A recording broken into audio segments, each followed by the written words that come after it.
Para hoy, pues igual, ¿verdad? Del libro de la otra historia, que estamos llevando como texto, vamos a ver dos temas. Y no sé si pueden levantar la mano quienes ya leyeron hasta esa parte. Si pueden ustedes levantar la mano o decirlo a viva voz, ¿verdad? Sí, yo ya leí esa parte. Vamos a ver si hay algunos que leyeron hasta ahí o no. Pero no me estén asustando. ¿Hay algunos que ya o no?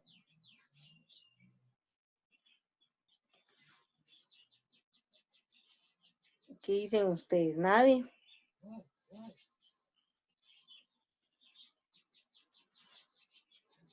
¿No? Nadie ha llegado hasta ahí. Bueno, vamos a... Eso nos preocupa un poquito porque entonces quiere decir que no va a haber mucha discusión.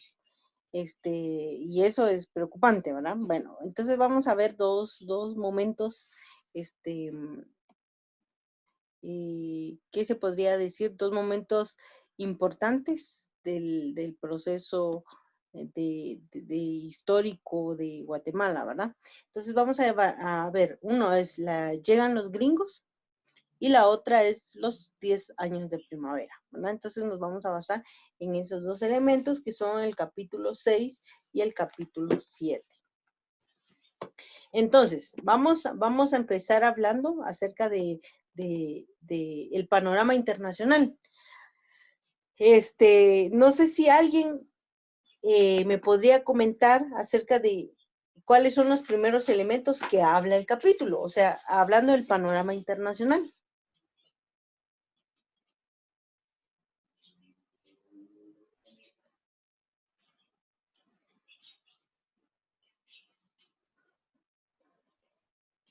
¿No? Mm, mm.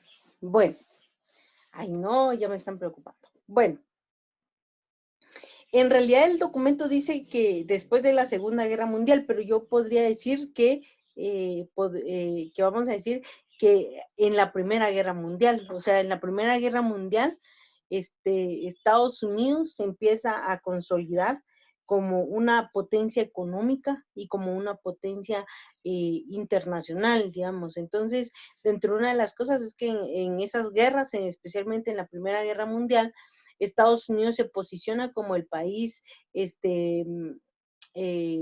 con mejor armamento, se posiciona como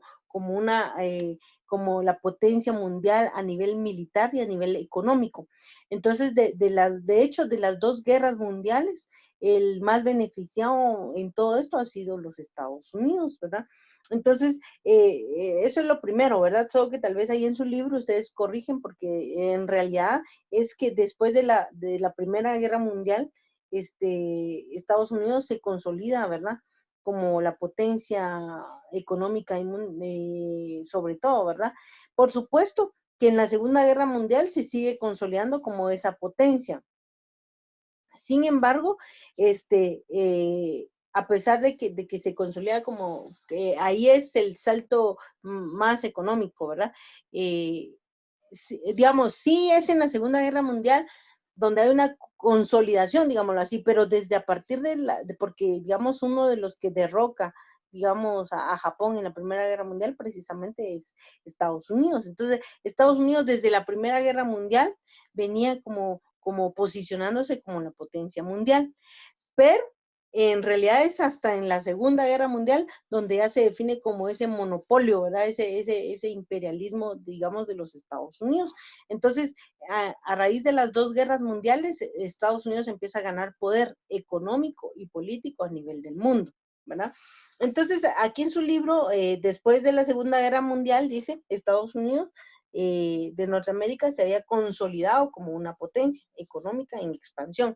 Sin embargo, como le repito, prácticamente fue desde la Primera Guerra Mundial, aunque ahí también habían todavía muchos países europeos con bastante fuerza, pues empieza a ganar territorios y empieza a involucrarse, a tal punto que exactamente después de la Segunda Guerra Mundial, Estados Unidos se posiciona como la moneda internacional. Ahorita, por ejemplo, muchos hablan de que va a haber un cambio hegemónico y económico. Entonces, ¿qué pasó después de la Segunda Guerra Mundial? Entonces, ahí sí el Fondo Monetario Internacional posicionó al dólar como única moneda para comercializar a nivel mundial. Entonces, es ahí donde Estados Unidos ya se consolida, ahí ya se separa de los países europeos, por decirlo así, y ya implanta todo el comercio con la moneda estadounidense. Entonces, la Primera Guerra Mundial, como están más aliados con los europeos, pues obviamente los países europeos como Gran Bretaña, como Francia, se empezaron junto con Estados Unidos como a hegemonizar el poder. Pero ya con la Segunda Guerra Mundial, prácticamente Estados Unidos le da el último toque, digamos, y empieza a dolarizar la economía mundial. Entonces, por eso es que si nosotros viajamos a cualquier país del mundo, pues podemos ir con dólares a todos lados. ¿Por qué? Porque la moneda internacional se posicionó a partir de la Segunda Guerra Mundial, cuando Estados Unidos pues empieza a tomar. O sea, todo ese panorama viene desde finales de del siglo XVIII, donde Estados Unidos empieza a posicionarse, a posicionarse, a posicionarse a nivel internacional y va generando esa economía, ¿verdad? Y entonces, por eso es que Estados Unidos, a finales de 1800, empieza a invertir su capital, su dinero en empresas en otros territorios, ¿verdad? En otros países del mundo. Entonces, por eso es que cuando hablamos del panorama internacional y cómo ha afectado a Guatemala, podríamos decir que desde a finales del siglo XVIII, Estados Unidos empieza a posicionarse como potencia y empieza a comprar, digamos, en el mercado internacional y en los mercados nacionales de algunos países empieza a invertir fuertes cantidades de dinero. Y bueno, entonces todo ese panorama internacional va generando que Estados Unidos empiece a aplicar, ¿verdad?, algunas estrategias o algunas formas de dominación. Y entonces algunas de esas estrategias o doctrinas, como le llaman, la primera es la doctrina de Monroe, luego está el Gran Garrote y la doctrina del buen vecino. Vamos a explicar un poquito más o menos cómo se va dando estas doctrinas, ¿verdad? Por supuesto, la doctrina de Monroe fue propuesta por muchos años atrás, ¿verdad? Y la doctrina se llamaba América para los americanos. Yo creo que ustedes lo tienen ahí en su libro, sí, lo tienen ahí en su libro, en la página 73, ¿verdad? Y esa fue una de las primeras doctrinas de dominación que se llamó América para los americanos. Entonces, ¿en qué se caracterizó esa? Era lo que yo les decía. Por ejemplo, todavía a finales de 1800, digamos, todavía tenía mucha fuerza económica y política los países europeos, dominantes, ¿verdad? O sea, Gran Bretaña, este, Francia, ¿verdad? España, entonces todavía tenían bastante poder en el mundo, tenían muchas colonias todavía a nivel mundial, ¿verdad?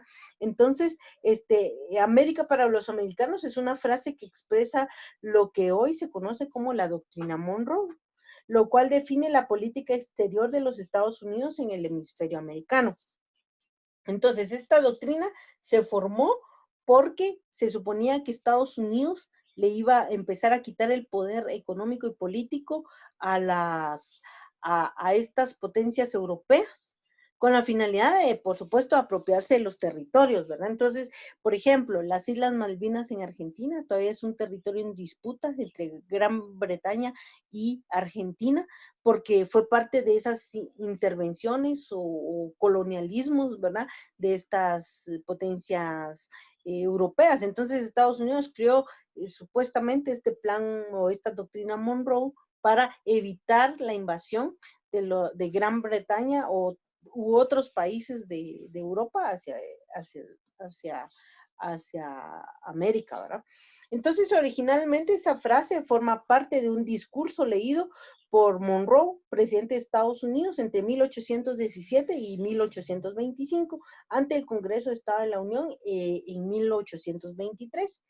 El discurso fue redactado por Adams por John Adams, no proponía una doctrina, sino que pretendía fijar una posición ante el posible interés por revivir el colonialismo europeo en América. Entonces era lo que yo les explicaba, ¿verdad? O sea, al final la idea era que los europeos no vinieran a seguir invadiendo estos territorios, ¿verdad?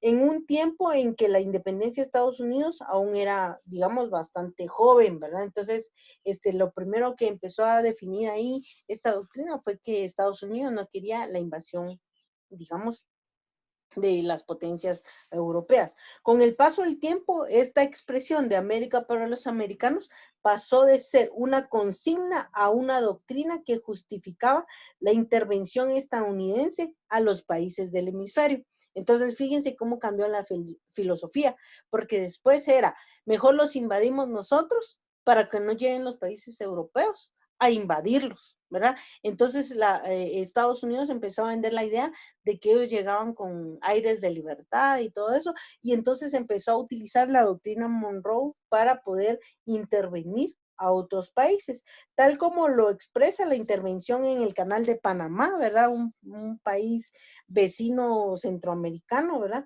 Y la guerra de Cuba, o su posición ante intervenciones europeas durante la historia contemporánea latinoamericana, ¿verdad? Entonces, también, entonces Estados Unidos empieza a posicionarse y utiliza esa estrategia, ¿verdad? De la doctrina Monroe para la intervención.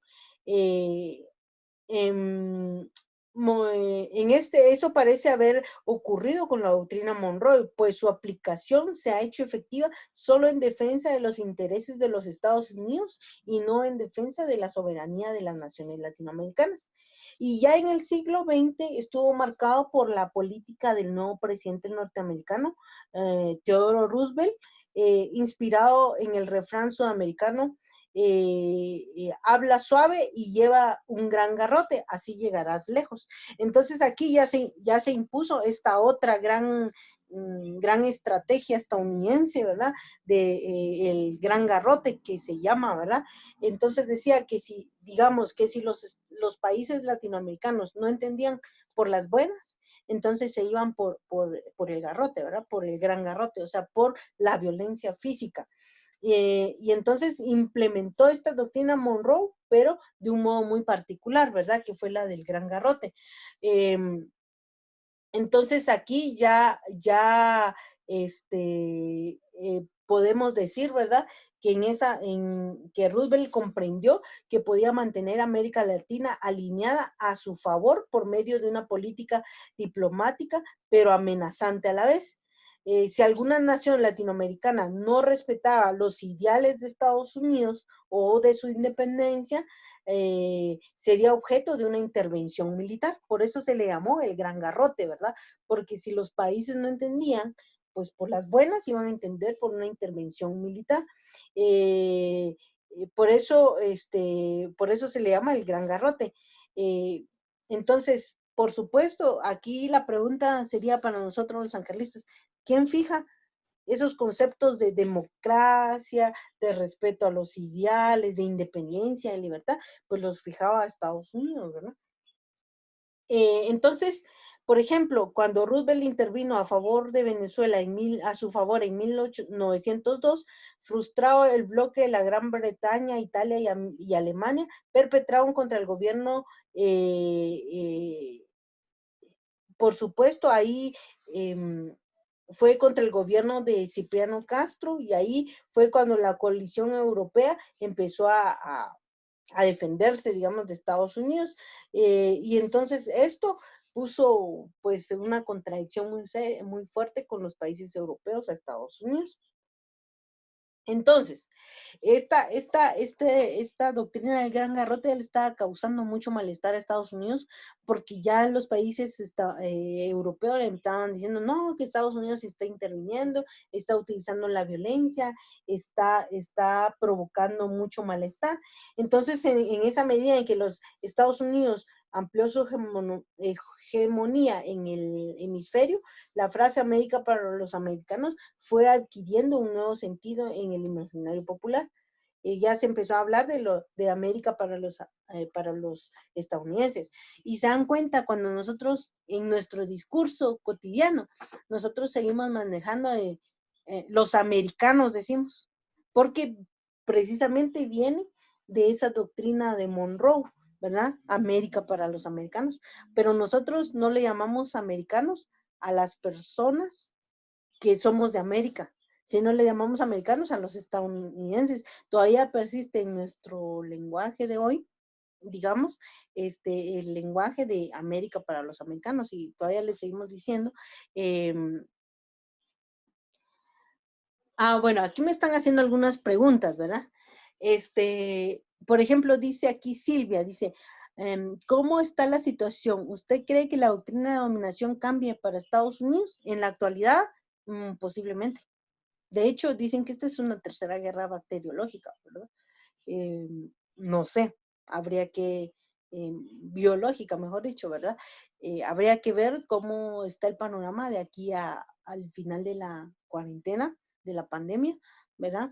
Se supone que sí va a haber un nuevo auge y una nueva forma económica en el mundo, y que por eso Estados Unidos, en teoría, algunos analistas lo dicen, que Estados Unidos por eso lanza esta nueva guerra mundial, para decir que después de la guerra va a haber un cambio hegemónico, pero eso está todavía, ¿verdad? Porque obviamente los Estados Unidos no va a querer dejar su poder, ¿verdad? Económico. O sea, normalmente un país que está eh, en ¿cómo podría decir? Está dominando, no va a querer dejar muy fácilmente dejar de ser el dominador del mundo, ¿verdad? Entonces, este gran garrote le ocasionó a Estados Unidos muchos problemas, porque entonces los europeos lo empezaron a criticar. Entonces, convirtió esta teoría de la doctrina Monroe, la convirtió en una estrategia que se la llamó el buen vecino. ¿Y cuál es esta estrategia del buen vecino? Empezó a crear a través de la institución USAID, que es una como ONG del gobierno de Estados Unidos. Empezó a mandar dinero, proyectos de ayuda humanitaria, supuestamente, a los países de América Latina. Entonces dijo, bueno, mejor ya no, dejemos el garrote, ¿verdad? Y convirtámonos en el buen vecino. O sea, ¿qué significa? Ayudemos a nuestros países que nos van ayudando.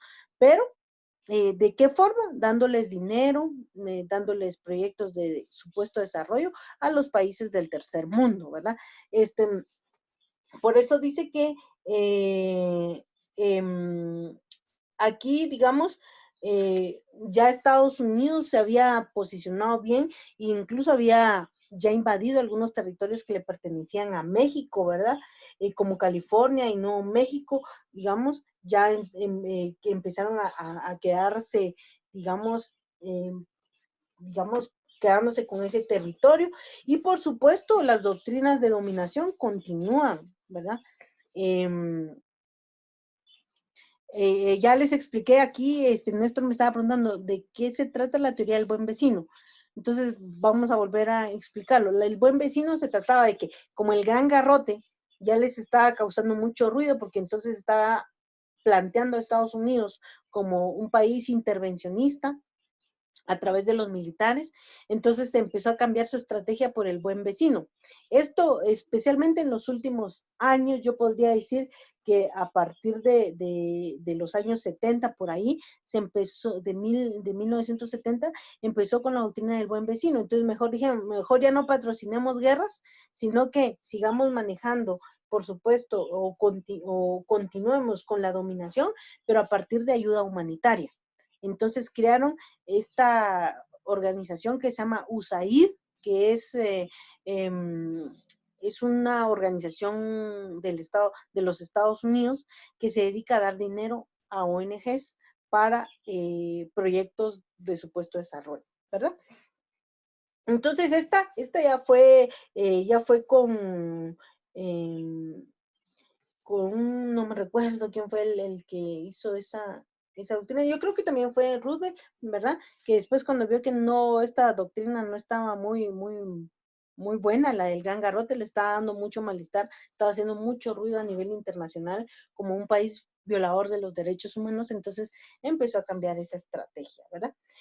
Dentro del esquema de dominación, Guatemala ha estado siempre presente. Es así como el sucesor de Barrios, el general Manuel Lisandro Varías, concede más de 3,000 caballerías de buena tierra a la compañía que no era guatemalteca, ¿verdad? Eh, eh, que se llamaba Rey White.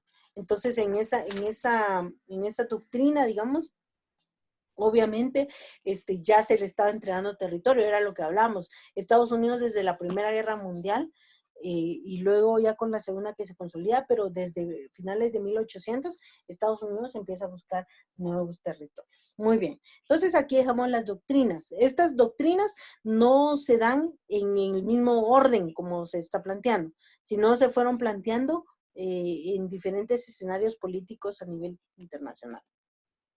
Bueno, la llegada en 1998 de Manuel Estrada Cabrera. ¿Se recuerdan ustedes que en 1898 la Universidad de San Carlos de Guatemala inicia con la huelga de Dolores? Y justamente fue porque llegó al poder Manuel Estrada Cabrera y empezó a crear algunas cuestiones, ¿verdad? Elementos importantes que vamos a ir viendo. Siempre es bueno conocer, ¿verdad? Quién es Estrada Cabrera, y aquí les coloqué yo una foto. ¿Cuáles fueron las características? La primera característica es que fue un gobierno pues basado en el terror, ¿verdad? ¿Por qué? Porque pues empezó a impulsar algunas acciones, ¿verdad? Primero, que dice que fue sospechoso, número uno, de asesinar al general Reina Barrios, o sea, su antecesor, ¿verdad? Entonces, quiere decir que prácticamente este gobernante pues ya tenía algunas características de quererse quedar en el poder. De hecho, creo que fueron 22 años de pertenecer al gobierno, ¿verdad? Entonces, él primero pues se estableció como un gobierno del terror, no le tenía miedo a asesinar, a matar o a secuestrar personas, ¿verdad? Luego la otra característica es que él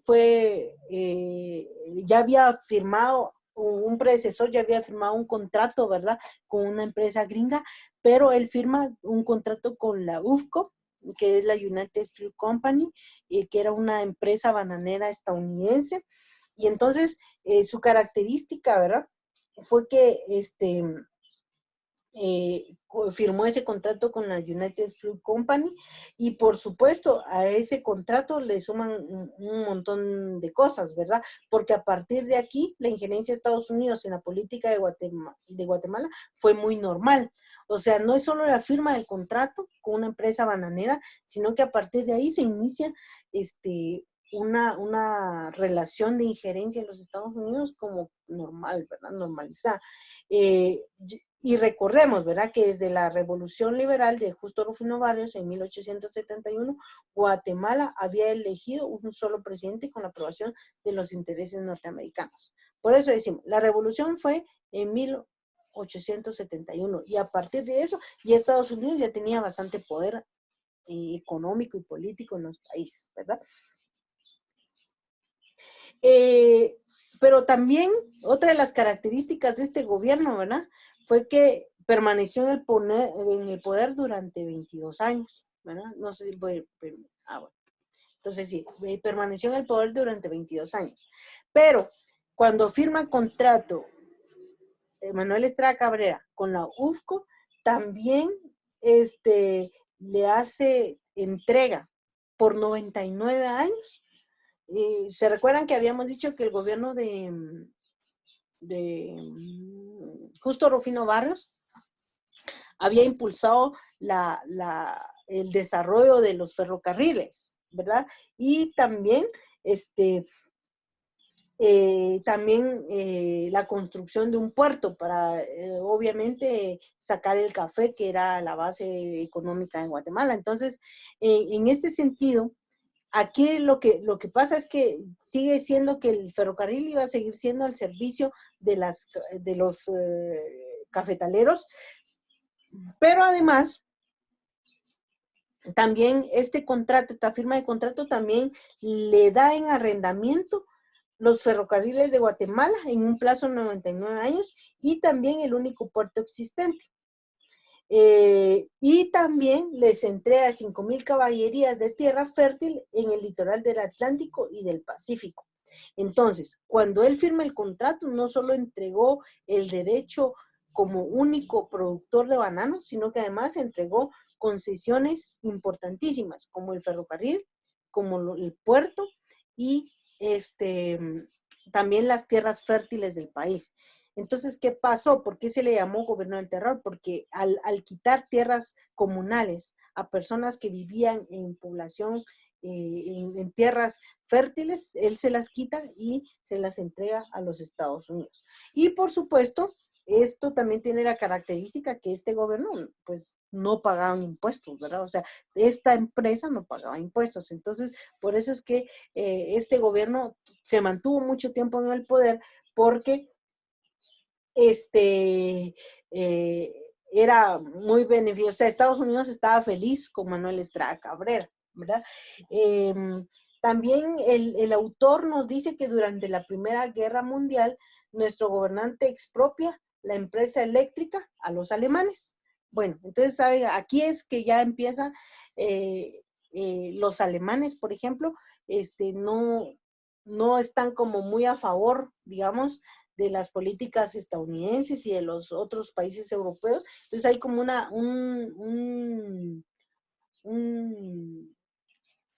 un rompimiento, digamos, de las relaciones. Entonces, como Estrada Cabrera apoyaba lo que Estados Unidos decía, lo que hizo fue que le quitó la empresa eléctrica a los alemanes. Por supuesto que también eran empresarios que no veían por el beneficio de Guatemala, sino que eran empresarios como cualquiera, ¿verdad? Que solo ve su beneficio personal. Y se la entrega a una empresa gringa, ¿verdad? La Electric Bond and Share Company, ¿verdad? Entonces, o sea, él le quita la concesión a la empresa alemana y se la dan a la empresa gringa, ¿verdad? Y obviamente ahí se empieza a monopolizar desde ese entonces la energía eléctrica. Entonces, todo eso hizo que Manuel Estrada Cabrera estuviera 22 años, porque él le estaba asegurando a Estados Unidos tener tierras, tener el ferrocarril, tener la energía eléctrica, tener el puerto de Guatemala y, por supuesto, ser el único monopolio de cultivo del banano en Guatemala. Entonces, ¿qué más quería Estados Unidos? Él estaba feliz con Estrada Cabrera, pero ahí se forma ya un descontento, ¿verdad? Ahí vemos las otras características, ¿verdad? Arrendó el ferrocarril por 99 años, en algunas circunstancias arrendó el único puerto existente, entrega tierra fértil en el litoral del Atlántico y del Pacífico, y la empresa UFCO no pagaba impuestos, ¿verdad? Entrega la empresa eléctrica en manos estadounidenses. Todo eso hizo que hubiera un descontento, ¿verdad? Porque entonces ya la gente decía, bueno, pero ya tanto, ¿verdad? Ya le dio tanto a los estadounidenses, me parece que debemos de empezar a exigir otras cosas, ¿verdad? Entonces, todo eso que hizo Estrada Cabrera a beneficio de los estadounidenses, a mucha gente no le gustaba, pero tampoco no le gustaba a algunos empresarios guatemaltecos, ¿verdad? Porque entonces los empresarios guatemaltecos ya decían, no, no está muy bien, ¿verdad? Entonces, llegó el momento del descontento popular y asciende al poder el empresario Carlos Herrera. Entonces, por supuesto, este empresario, lo que pasa es que aquí el gobierno de Manuel Estrada Cabrera lo que había hecho era afectar un poco a los empresarios guatemaltecos. Entonces, el empresario Carlos Herrera no estaba muy contento con esa intervención estadounidense y con la poca inversión de los empresarios guatemaltecos, que empieza a oponerse a esos intereses gringos e intentó recuperar la empresa eléctrica y declara la caducidad del contrato ferrocarrilero que había hecho Manuel Estrada Cabrera. Lo que hace aquí él es que empieza a decir, bueno, entonces sí, unámonos como Centroamérica y seamos un solo país, ¿verdad? para tener una fuerza política más fuerte.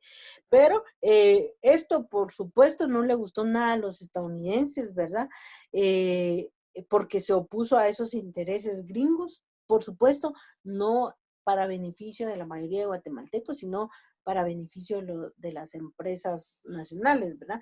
Entonces promovió un golpe de Estado. En los Estados Unidos promueven un golpe de Estado el 5 de diciembre de 1921. Entonces llega al poder José María Orellana, ¿verdad? Y fácil, ¿verdad? Porque quitaron a Carlos Herrera y ponen a Orellana, y fácil porque él lo que hace es, lo primero, restituyó las concesiones de los ferrocarriles, reprimió a los trabajadores de las fincas nacionales y las plantaciones bananeras, y después de eso, el gobierno de José María, pues ya con todo eso, había algún tipo ahí de cuestión que no mucho les gustaba de José María, y pues dicen que murió misteriosamente, ¿verdad? Y lo sustituye el general Lázaro Chacón. Entonces, aquí podemos decir que el gobierno de Lázaro Chacón, pues, podríamos decir que prácticamente siguió con esa línea, ¿verdad? De dominación de los Estados Unidos, a tal punto que, por ejemplo, a Guatemala se le conoció como Banana Republic, ¿verdad? Porque todo el mundo sabía que el centro de exportación al mundo del banano era Guatemala. Incluso si ustedes van a otros países del mundo, sé que ustedes van a poder salir alguna vez del país y van a poder ir a conversar con otros países del mundo. Muchas personas en el mundo conocen a Guatemala todavía como Banana Republic, ¿verdad? En alusión a la llegada de la empresa estadounidense, ¿verdad? Entonces, por eso es que, por ejemplo, si vamos a países europeos, casi siempre van a decir, por ejemplo, cuando hablan de Guatemala van a decir Banana Republic, ¿verdad?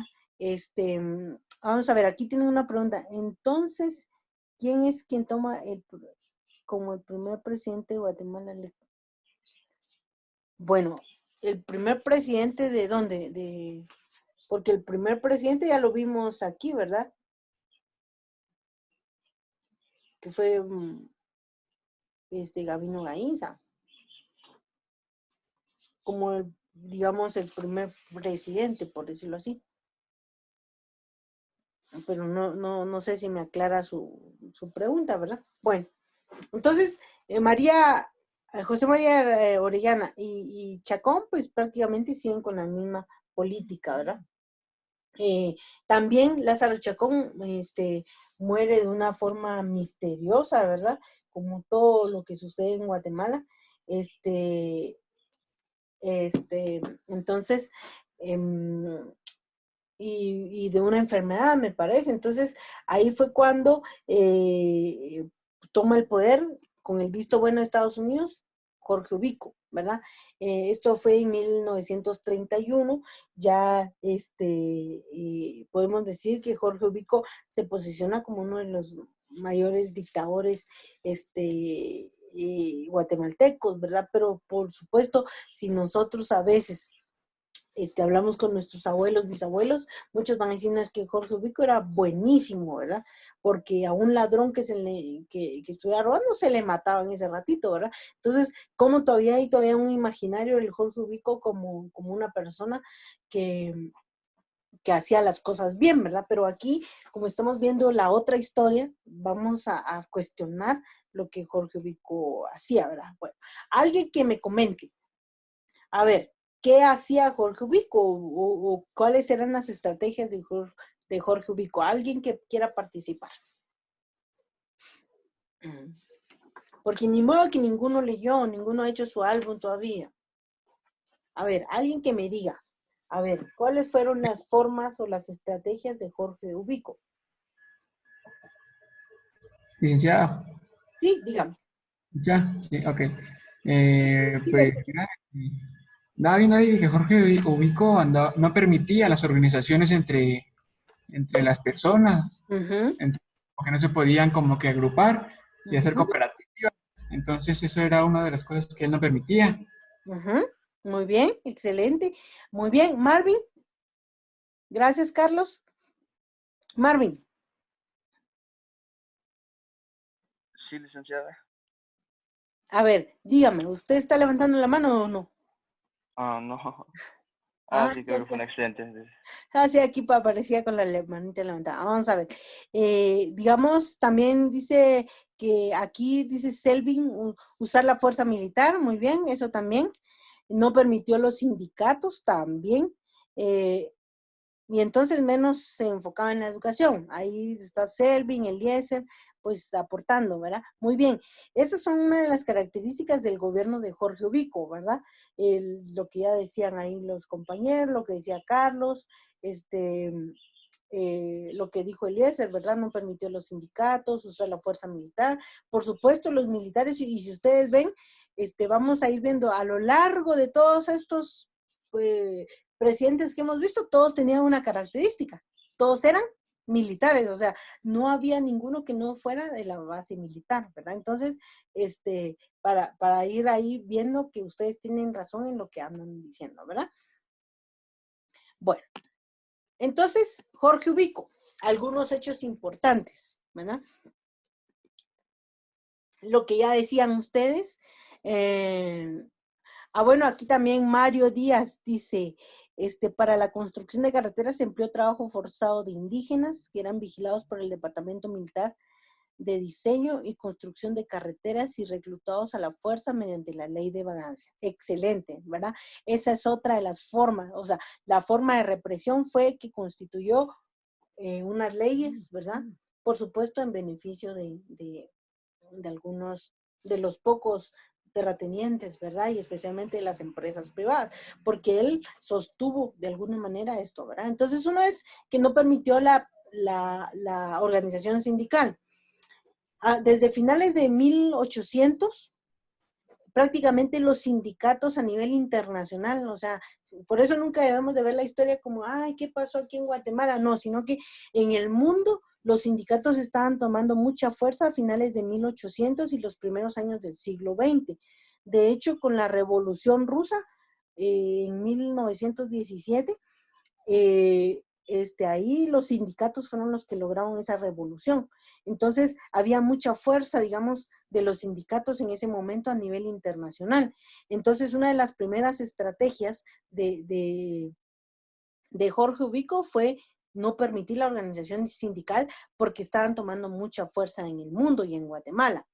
Y por supuesto, aquí reprimió duramente a las organizaciones indígenas y campesinas, porque si se recuerdan ustedes, cuando vimos las clases sociales, los campesinos necesitan tierra para producir. Y entonces había una contradicción de la lucha por la tierra por los campesinos y los empresarios que querían adueñarse las tierras fértiles, ¿verdad? Entonces, él lo primero que hace es la represión de las organizaciones indígenas y campesinas. Y lo que ya me dice aquí Mario, ¿verdad? Decretó la ley de la vialidad y contra la vagancia. ¿Y qué eran estas leyes, verdad? O sea, por ejemplo, decía que uno obligatoriamente tenía que estar trabajando desde las 6 de la mañana hasta las 15 horas. Pero, por ejemplo, yo salía a que se enfermó mi pareja, ¿verdad? Yo salía a la tienda o a la farmacia a comprar una medicina, pero como me encontraban en horas de trabajo comprando la medicina, entonces lo que hacían era me detenían y me obligaban a trabajar en la construcción de carreteras, ¿verdad? O los llevaban presos, ¿verdad? Entonces, al meterlos presos, los obligaban a trabajar en las empresas, en la construcción de carreteras, por supuesto, en beneficio de las empresas privadas, ¿verdad? En beneficio en este tiempo de los cafetaleros y más que todo, de los productores de banana. Entonces, esta ley de vialidad y contra la vagancia fue una ley bastante dura, especialmente para los campesinos y los indígenas, porque a quienes más se les perseguía para que trabajaran en las carreteras eran a los campesinos y a los indígenas.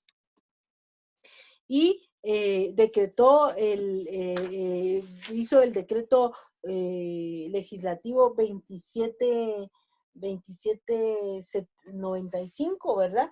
Que este decreto era el más terrible de todos, a lo mejor, ¿verdad? Porque el decreto de vialidad y contra la vagancia era como un trabajo forzado, ¿verdad? Mientras que el decreto legislativo 2795 era el más duro de todos porque le autorizaba a los empresarios, a los dueños de fincas, que podían matar a un campesino, por ejemplo, porque supuestamente se le acusaba de que había robado parte de la cosecha o por cualquier cosa, ¿verdad? Y entonces le quitaban responsabilidad penal al finquero que mataba a ese campesino. Entonces, por eso dicen que Jorge Ubico, digamos, su gobierno fue de terror, porque en realidad, por ejemplo, yo voy ahí y alguien te diga, se robó una gallina y tal vez yo ni me la robé. Y simplemente, entonces ahí como, se robó una gallina, entonces llegaba el empresario, me mataba y ya. Y no tenía ninguna responsabilidad legal porque el decreto ese le permitía a los finqueros o sus representantes que castigaran y hasta asesinaran a indígenas o campesinos si así lo juzgaban necesario y por el más mínimo delito que estos cometieran, quedando extensos de responsabilidad criminal, ¿verdad? Por eso, pero lo bueno de todo eso es que esto ya lo hizo, fue la ley que la gota que derramó el vaso, ¿verdad? Porque en realidad todo lo que estaba haciendo él era en contra de las organizaciones. Y se recuerdan ustedes que cuando cuando vimos la historia de la huelga de Dolores, precisamente en esta época se suspendió por muchos años la huelga de Dolores, porque él estaba reprimiendo de tal sentido al movimiento social que no permitía ni siquiera la huelga de Dolores. Entonces, la represión no era solo contra los campesinos y los indígenas, sino contra las organizaciones estudiantiles, contra las organizaciones sindicales, contra las organizaciones sociales que se oponían a ese régimen, ¿verdad? Y entonces, en conclusión, el gobierno de Ubico fue un periodo de miedo, ¿verdad? Y por eso se le llamó, y el autor lo dice en su página, permítanme, en la página 85, ¿verdad? Paz de los cementerios. Y entonces muchos abuelos todavía dicen, es que con Jorge Ubico sí, al ladrón se le mataba. Bueno, sí, pero ¿quién era el ladrón? Sí, pero ¿quién lo asesinaba? ¿Por qué? O sea, entonces en realidad en estos hechos como importantes en la historia, entonces él, digamos, tuvo mucho poder, ¿verdad? Entonces, aquí vamos a ver que hasta aquí llegamos aquí. ¿Cuáles son las preguntas generadoras que ustedes van a responder en su álbum? Y por favor, si lo anotan o le toman captura de pantalla, no sé, ¿verdad? ¿Por qué se beneficiaron a las empresas estadounidenses durante los gobiernos liberales? Entonces ahí ustedes lo explican, cuáles fueron los hechos, como ya lo vimos a nivel internacional, a nivel nacional, que hacían que esos gobiernos liberales fueran beneficiando a las empresas estadounidenses. Y dos, alguien Silvia creo que me preguntó aquí me hizo aquí una pregunta, ¿verdad? Entonces, ¿quién es el que toma? No, vamos a ver. Silvia aquí me decía, ¿cómo está la situación? Licenciada, ¿cómo está la situación? ¿Cree que la doctrina de dominación cambie para Estados Unidos? Pues bueno, ahora yo les regreso la pregunta, Silvia, con otra pregunta. ¿Permanecen en la actualidad las doctrinas de las doctrinas desarrolladas por Estados Unidos a finales de 1800 y principios de los 1900, como se manifiestan actualmente? ¿Todavía están esas doctrinas en la actualidad? ¿Qué piensan ustedes? ¿Qué dicen ustedes? ¿Qué opinan ustedes? ¿Verdad? Entonces, esas son las preguntas que a ustedes les generaron. ¿Ya las anotaron? ¿Ya les tomaron captura de pantalla? ¿O ya las anotaron en su cuaderno? ¿Verdad? Entonces, las dos preguntas es, ¿por qué se beneficiaron a los empresarios estadounidenses durante los gobiernos liberales? Lo voy a explicar. Y la otra es, ¿permanecen en la actualidad las doctrinas desarrolladas por los Estados Unidos a finales de 1800 y principio de 1900 como se manifiestan actualmente? ¿Cómo se manifiestan actualmente? ¿Verdad? Si esas doctrinas pertenecen o no. Muy bien. Ya las copiaron desde aquí. Muy bien. Entonces, ahora entonces pasemos. Esto entonces es toda prácticamente hasta aquí, solo que el autor del libro lo divide en dos, ¿verdad? Uno es la reforma liberal, que es propiamente el gobierno de Justo Rufino Barrios, y la asunción a algunos mecanismos del capitalismo en Guatemala. Y luego él toma y hágase otro capítulo que se llama Llegan los gringos. Entonces ya fue como Estados Unidos empezó a meterse en Guatemala, no solo como empresa, sino como hegemonía política, ¿verdad? Entonces son dos, pero hasta aquí, digamos, podríamos decir, hasta aquí, prácticamente, podríamos decir que toda la reforma liberal, hasta aquí, ¿verdad? Aunque, como les repito, el autor lo divide en dos elementos, ¿verdad? El gobierno de Justo Rufino Barrios y luego los gobiernos ya de la era, digamos, de dominación de los Estados Unidos. Bueno, entonces, vamos a empezar a hablar de los 10 años de primavera. Y aquí vamos a partir de algunos elementos como importantes, ¿verdad? De dos gobiernos que ayudaron mucho a Guatemala y se le llama los 10 años de primavera porque pareciera que hubiera sido un respiro, ¿verdad? Un respiro donde Guatemala empezó a florecer como país, empezó a desarrollar su propia economía y empezó por primera vez, un gobierno que estaba tratando, ¿verdad? Y no digo que lo hizo, ¿verdad? Sino más bien que estaba tratando de beneficiar a la mayoría de los guatemaltecos y guatemaltecas, ¿verdad? Entonces, por eso se le llama los 10 años de primavera, porque dice que por primera vez, pues Guatemala en este país desde 1524 prácticamente no ha tenido historia maravillosa que contar, ¿verdad? Entonces dicen los 10 años de primavera. ¿Por qué son los 10 años de primavera?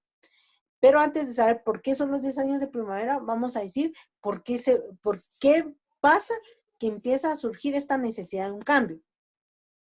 Entonces, lo primero es que empiezan a resurgir movilizaciones populares que iniciaron en 1944. No sé si en su libro, ahorita voy a revisar yo, sí, en su libro sí habla, ¿verdad? Porque dice, las movilizaciones populares contra la dictadura de Ubico iniciaron en 1944. ¿Quiénes lo iniciaron? Dice, los maestros, los estudiantes universitarios, los obreros y los sectores minoritarios de la pequeña burguesía, desafiando por primera vez al gobierno de índole fascista. Entonces, ¿por qué la pequeña burguesía? ¿Se recuerdan ustedes que no es lo mismo la gran burguesía que la pequeña burguesía? La pequeña burguesía en ese entonces eran guatemaltecos que tenían pocos medios de producción, que tenían pocas ganancias, pero que no veían beneficio en el gobierno de Ubico. Entonces, estas movilizaciones eran organizadas por ellos. ¿Se recuerdan? La huelga de Dolores estaba prácticamente cancelada, los sindicatos cancelados, todo. Entonces, todo eso empezó a crear mucho descontento. Y entonces, en 1944, la gente empezó a salir y a reunirse como parte de la movilización social, ¿verdad? Entonces, eso hace que Ubico renuncie. Ya cuando empezó a ver que las movilizaciones eran bastante fuertes, ¿verdad? Lo que empieza a hacer es que mejor renuncia. O sea, en realidad el golpe de Estado no se da contra Jorge Ubico. A nosotros normalmente en la historia nos han dicho que la renuncia, que Jorge Ubico se le obliga, se da por la revolución del 44. En realidad no. Jorge Ubico, al ver que ya las movilizaciones y el descontento era muy grande, renuncia al poder, ¿verdad? Y llega al poder el general Federico Ponce Báidez. Entonces aquí podemos decir que llega al poder otro, lo que hemos hablado, ¿verdad? Otro militar, ¿verdad? Por supuesto que no intentó cambiar, ¿verdad? La situación ni nada de eso.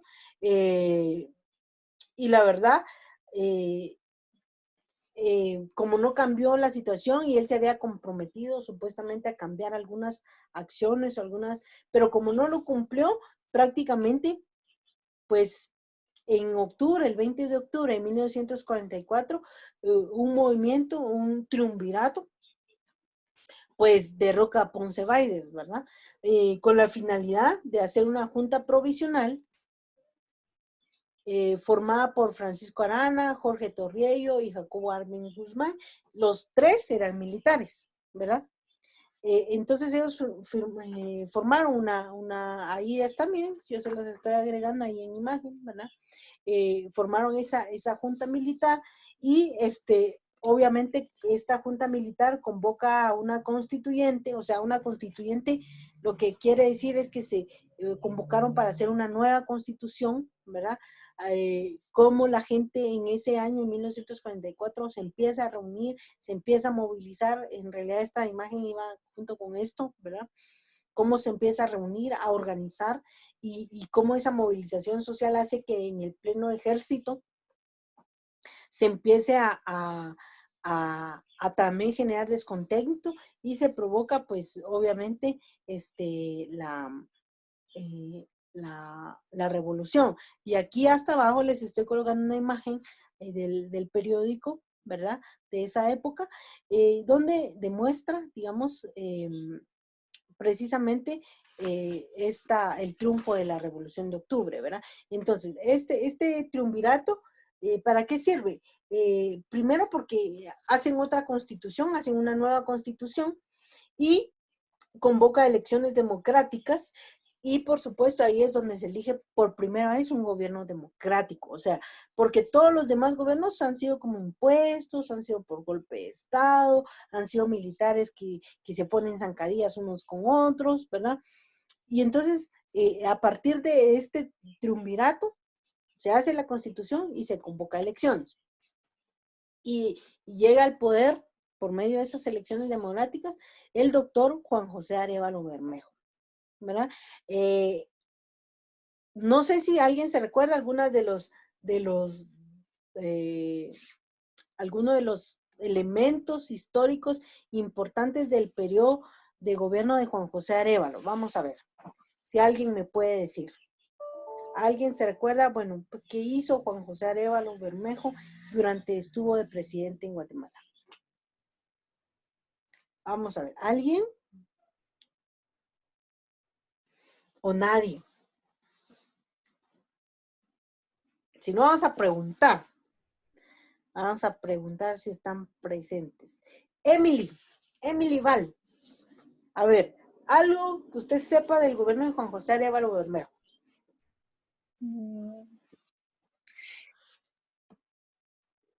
Espérame. ¿Qué pasó? ¿No han leído? Bien, había leído un pedacito que le quiero decir, pero a ver. Ajá, a ver, diga. Pero estaba a ver si lo encuentro en mi libro porque lo compré. Ahorita le respondo. Va, muy bien. Bien. ¿Vieron por qué? Yo sí les estoy preguntando porque entonces no han hecho su álbum. Yo con la pena de que no he escaneado la última parte del libro y no han hecho ustedes estas partes que son importantes. Vamos a ver. Vamos a ver. Algunos ya hasta se desconectaron, creo. Vamos a ver. Joshua, porque la vez pasada me dejó sin información. Joshua, usted se había desconectado la vez pasada o ya se desconectó otra vez, creo. No, ahí está, Joshua. ¿Sí me escucha? Sí, la escucho, licenciada. A ver, cuéntenos, a ver, ¿qué fue lo que hizo Juan José Arévalo?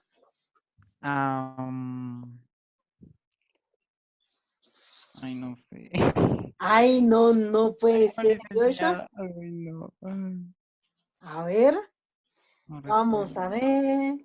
Licenciada, ya encontré. Voy a hacer un jalón de orejas virtual. Licenciada, ya A le ver, respondo. a ver. Mire, dice Emily, que ajá. Sí, dice que las políticas nacionalistas y democratizadas fueron desarrolladas para que afectaban a los añejos sectores dominantes y a los imperios gringos. Ujú, muy bien. Ajá, que se llamó la amenaza comunista. Lo denominaron así. Ah, bueno, pero eso no Licenciada, fue en el gobierno de Juan José también Arevalo. dice que fue fundador de la creación del Ministerio de Trabajo, Ajá. de lo que es el Instituto Guatemalteco de Seguridad Social, que es el IX. Ujú, muy bien, Y eso es muy más. bien. Vamos a ver, Ajá. Carlos, quería participar. Decía, Sí, sí, dígame. sí, sí, de que fue creador también de eso del Código de Trabajo y con respecto a la Universidad de San Carlos, Ujú. confirmó su autonomía en 1944, si no estoy mal. Ajá, sí, fue en 1945, en realidad ya cuando se define la autonomía universitaria, fue Eso durante es. el gobierno de Juan José Arevalo, porque entonces él, digamos, toma el poder, digamos, realmente hasta 1945, ¿verdad? Y sí, aquí también me está diciendo, bueno, aquí voy a compartirles algo de lo que han escrito los compañeros. Y siempre es bueno, ¿verdad? Yo por eso, ya vieron que en clase siempre pregunto, porque una de las cosas es que ustedes lean también, ¿verdad?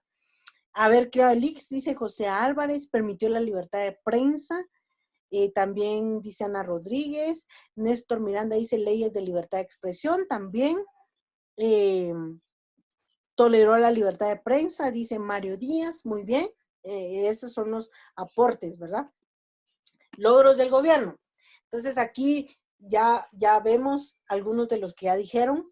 Carlos, ya dijo Silvia, Emily, Joshua, que no quiso participar, le vamos a mandar el jalón de orejas virtual correspondiente, porque uno de los elementos fue las leyes de libertad de expresión que ya mencionaron aquí Mario y ¿quién más? Y Néstor, ¿verdad? La autonomía universitaria fue uno de los elementos muy importantes. La construcción de escuelas y hospitales. Aquí las escuelas tipo federación, como la que tenemos aquí en San Marcos, cerca del Palacio Maya, ¿verdad? La escuela tipo federación, esas se implantaron en casi todas las cabeceras departamentales, porque él era doctor en educación, ¿verdad? Entonces, cuando hablamos de que tiene un doctorado es porque tiene un grado académico de doctor, pero todo eso lo hacía en el ámbito de la pedagogía. Por eso es que los de la Facultad de Humanidades siempre presumen mucho, dicen, el mejor gobierno o el mejor gobernante ha sido un pedagogo, ¿verdad? Porque precisamente él era un pedagogo, ¿verdad? Lo que ya dijeron, el código de trabajo, ¿verdad?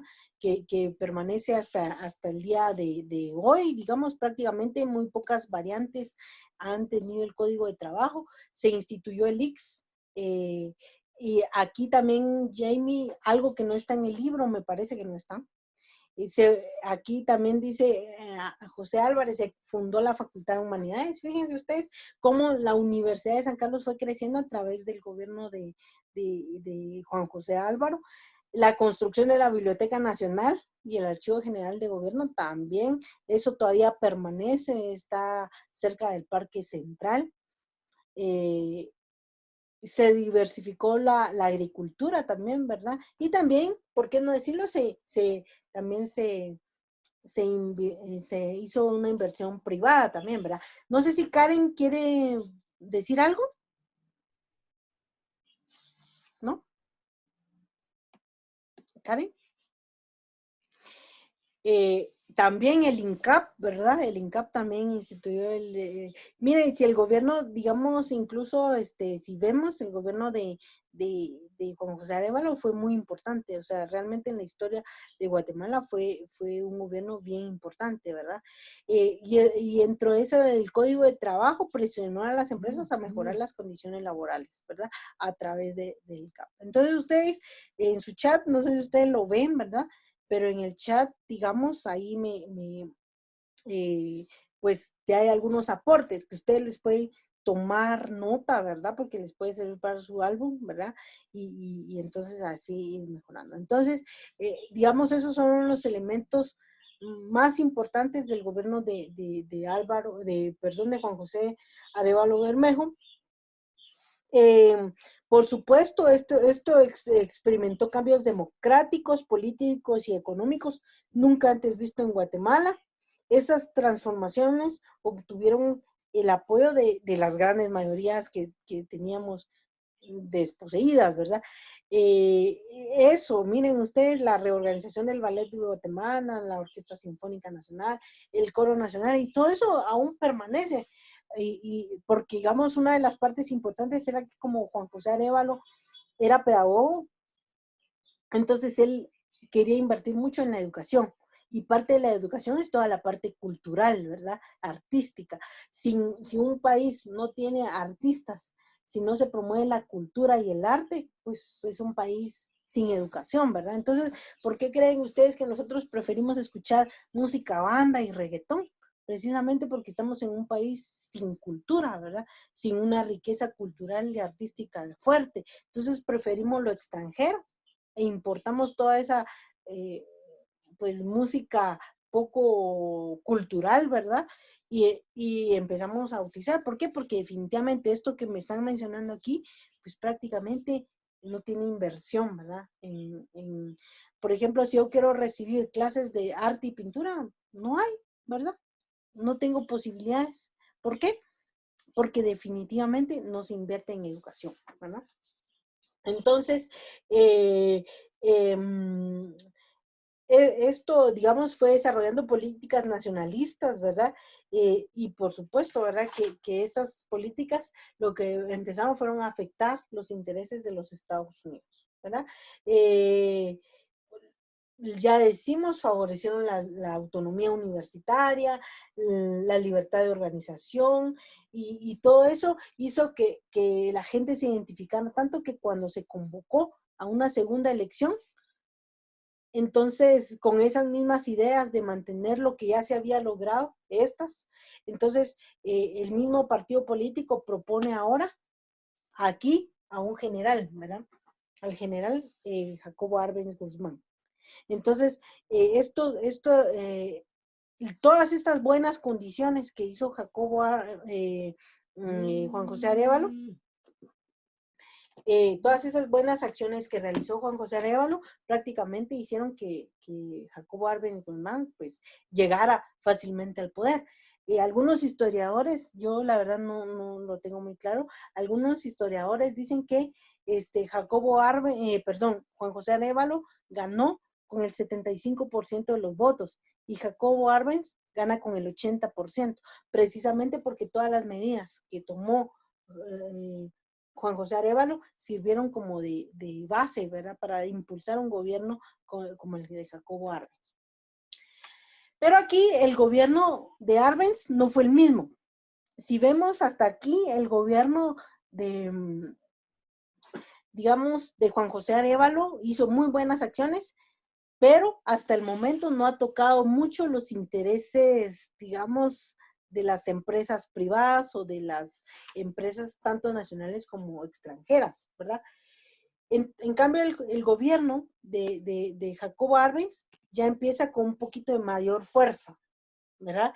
Y esta mayor fuerza la empieza, por ejemplo, lo primero que hizo fue que enfrentó a los monopolios de la UFCO, que como se recordarán, se posicionó en los años a finales de 1800 y principios de 1900. Entonces aquí ya Jacobo Arbenz ya no fue el mismo gobierno, tal vez un poco complaciente con los empresarios, sino que aquí realmente ya Jacobo Arbenz se enfrentó al monopolio de la UFCO especialmente, ¿verdad? Él obviamente no quería ser un país comunista, como se le tildó, ni nada de eso, sino que él quería un desarrollo nacionalista del sistema capitalista. Entonces lo que él pensó fue, beneficiemos aquí primero a los empresarios guatemaltecos, no tanto a los monopolios estadounidenses, ¿verdad? O extranjeros. Y que al momento de ayudar a modernizar a los empresarios guatemaltecos, según él, iba a mejorar la condición de vida de las mayorías, ¿verdad? Porque hasta ese momento había mucha desigualdad, mucha pobreza, ¿verdad? Por los sistemas anteriormente. Entonces, y al enfrentar digamos, al IRCA, a la empresa eléctrica guatemalteca, entonces ya los empresarios extranjeros no se sentían muy complacidos con él, ¿verdad? La idea era desmonopolizar digamos, lo que había. ¿Y cómo lo hace? ¿Cómo va a querer usted? ¿Cómo pensó él desmonopolizar? Él no les quitó no quitó la UFCO, no quitó ¿se recuerdan? No quitó los ferrocarriles, no quitó el puerto que tenían los empresarios. O sea, él dice, no les voy a quitar nada de eso. ¿Qué hace? Lo que él hace fue construir una hidroeléctrica, que es la hidroeléctrica que todavía es tal vez la más grande de Guatemala, la Gurú Marinalá. Construyó la carretera al Atlántico, porque se recuerdan que los empresarios tenían en concesión una carretera, y el puerto Santo Tomás de Aquino. Santo Tomás de Castilla. Entonces, él lo que hace fue que empezó a construir estas empresas, que eran empresas estatales, con la finalidad de quitarle el monopolio, primero de la energía eléctrica y de los puertos y de las carreteras a las empresas estadounidenses, ¿verdad? Entonces, esto fue lo que hizo que los Estados Unidos se sintieran aludidos, porque al momento de que el gobierno construyó sus propias empresas para hacerle frente a los monopolios, entonces ya los estadounidenses no estaban muy de acuerdo, porque entonces ya la energía eléctrica ya no se la compraban a la empresa privada, sino que el gobierno ya tenía su propia empresa, ya no pagaban peajes por pasar por las carreteras, y el gobierno tenía el control de todas las exportaciones e importaciones que habían en Guatemala. Entonces, por eso es que el gobierno, digamos, de Armen siguió haciendo lo mismo que hizo el gobierno de Juan José Arévalo, pero ya se empezó a la lucha contra los monopolios de la UFCO, ¿verdad? Que era el ferrocarril, las carreteras, el puerto y la bananera. Ahora, ¿cómo fue que luchó contra las bananeras? Fue a través de que en 1952 promulgó la reforma agraria o el decreto 900, ¿verdad? El decreto 900, en su artículo 1 y según su documento, solo déjenme buscarlo, en la página 95, ahí dice, el decreto 900 de esta ley en el artículo 2, título 1, expresaba: quedaban abolidas todas las formas de servidumbre. ¿Se recuerdan ustedes que en el gobierno de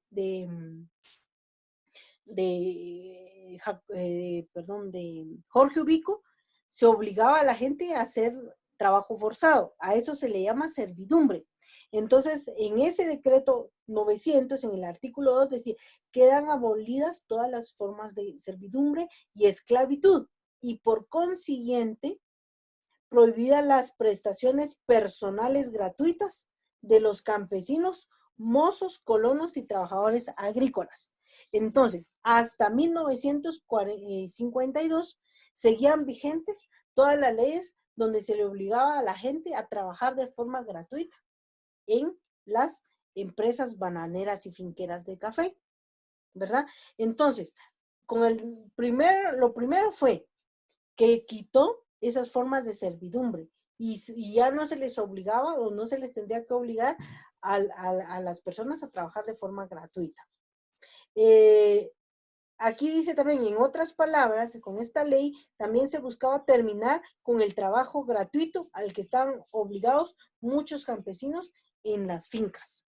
Entonces, esto empezó a causar mucho ruido, ¿verdad? Porque entonces quiere decir que la UFCO y todas las empresas estadounidenses prácticamente no tenían el derecho, ¿verdad? O no tenían el derecho de obligar a la gente a trabajar, ¿verdad? Esta ley no estaba en contra de la propiedad privada. Eso es algo bien importante porque, digamos, en realidad, el decreto 900 lo que hacía era que toda esa tierra, por ejemplo, la UFCO era dueña de 3,000 caballerías, pero esas 3,000 caballerías solo estaba produciendo en 2,000. en 2.000 caballerías. Entonces quiere decir que habían 1.000 caballerías de tierra que no estaban siendo producidas. Entonces el decreto 900 lo que hacía era que decía, bueno, usted, según el catastro, dice que solo 2.000 caballerías se están produciendo y las otras 1.000 no. Entonces le vamos a quitar las 1.000 caballerías y se la vamos a dar a las personas. Entonces el decreto 900 lo que hizo fue que empezó a quitarle tierra ociosas, ¿verdad? O sea, que no están en funcionamiento, no está en funcionamiento esos medios de producción, entonces se las quitó y se las dio a empresas. También aquí dice Mario Díaz que instauró un modesto impuesto a las exportaciones de banana para financiar programas sociales. Muy excelente, esa es una buena cosa, porque se recuerdan ustedes que en la reforma liberal y con la llegada de los gringos, prácticamente a las empresas estadounidenses se les quita la obligación de pagar impuestos. Entonces, con el decreto 900 también se instauró que las empresas gringas deben pagar impuestos. Entonces, en realidad, Jacobo Arbenz nunca sacó a las empresas gringas. Nunca las sacó. Lo que pasa es que las empresas gringas, al ver todo esto, se retiraron del país, ¿verdad? Entonces, por eso dice que los objetivos de esta ley, pues buscaban terminar con los remanentes feudalistas, ¿verdad? Pero, por supuesto, que lo que empezaron a decir fue que el gobierno de Jacobo Arbenz, pues prácticamente era comunista, ¿verdad? Pues aquí también tiene datos importantes, ¿verdad? En su página 97, si ustedes pueden revisarla. Ahí dice que según el censo de 1951, el 10% de las tierras está en manos del 2.2% de propietarios. La mayoría de campesinos solo cultivaba el 3.46% de la tierra. O sea, la reforma agraria se hizo a través de un censo. Y dice que el 10% de las tierras estaba en manos del 2.2% de la población, ¿verdad? El 40% de las fincas tenía como dueños a 23 familias, mientras que cerca de 250,000 campesinos no tenían ni en qué caerse muertos. O sea, quiere decir que 23 familias eran dueñas del 40% de las fincas, pero 250,000 campesinos no tenían en dónde sembrar. Y un campesino, para que pueda producir para lo que ya vimos anteriormente, para que pueda producir para su vida, para garantizar su vida, tiene que tener tierra, ¿verdad? Por estas razones, el gobierno inició la expropiación de tierras ociosas y juntas con muchas fincas nacionales fueron entregadas a las familias campesinas en lotes de 20 hectáreas y más de 100,000 recibieron títulos de propiedad. En total se expropiaron 762,233 manzanas de tierra que pertenecían a 800 fincas privadas. Poca cosa si se compara que más de 5,000 fincas en propiedad tenían más de 2 caballerías. Entonces, el gobierno de Jacobo Arbenz promulga esta ley, que fue la ley más importante, que fue la reforma agraria. Somos un país eminentemente agrícola, somos un país eminentemente que consume producto que producen los campesinos. Si vamos al mercado, o sea, nosotros es raro que vayamos todavía en nuestros pueblos, es muy raro que vayamos a comprar verdura a la torre o a los supermercados. Realmente nosotros, la clase media, todavía consumimos mucho el producto elaborado por los campesinos. Entonces, con esta reforma del decreto 900, prácticamente se promulga esa ley y que no le está quitando en realidad la producción a las empresas privadas, sino que lo que hace es quitar todas las tierras ociosas, o sea, las que no se estaban utilizando para entregárselas a campesinos.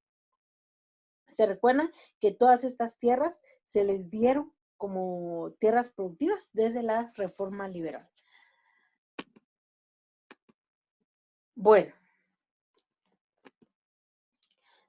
no sé si hay alguna duda del capítulo, pero las preguntas después, ¿verdad? van a ser, ¿cuáles son los logros que aún persisten de los gobiernos de la llamada época de los 10 años de primavera? Explíquelo. O sea, ya algunos aquí que con su participación han dicho, bueno, por ejemplo, uno de los logros, ¿cuál es? Bueno, el código de trabajo. Bueno, ese es un logro. ¿Qué otros logros hay? No sé, ustedes si quieren, escríbanlo, piénsenlo, digan. Ya algunos aquí en el chat están diciendo cuáles han sido algunos de los logros que todavía permanecen, ¿verdad? Entonces, ¿cuáles son los logros que aún persisten de los gobiernos de la llamada época de los 10 años de primavera? Explíquelos. Ahora la pregunta es de análisis. ¿Es necesario en la actualidad una reforma agraria como la propuesta por Jacobo Arbenz y Guzmán? Explique. Sí, no, tal vez sí, tal vez no, cómo, ¿verdad? O por qué. Ya explicamos ahí, el autor explica muy bien cuáles son las líneas de acción de la reforma agraria que proponía Jacobo Arbenz. ¿Por qué? Ahora la pregunta 3 también es de reflexión. ¿Por qué los gobiernos como el de Arévalo y Arbenz son reconocidos por los sancarlistas? Si ustedes ven, en cualquier lado, siempre sacan, Arbenz,